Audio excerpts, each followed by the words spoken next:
कंठे ॐ महः पुनातु हृदये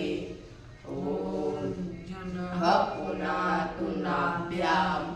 ॐ तपः पुनातु पादयोः ॐ सत्यं पुनातु पुनः शिरसि ॐ खं ब्रह्म पुनातु सर्वत्र ॐ ऋतं च सत्यम्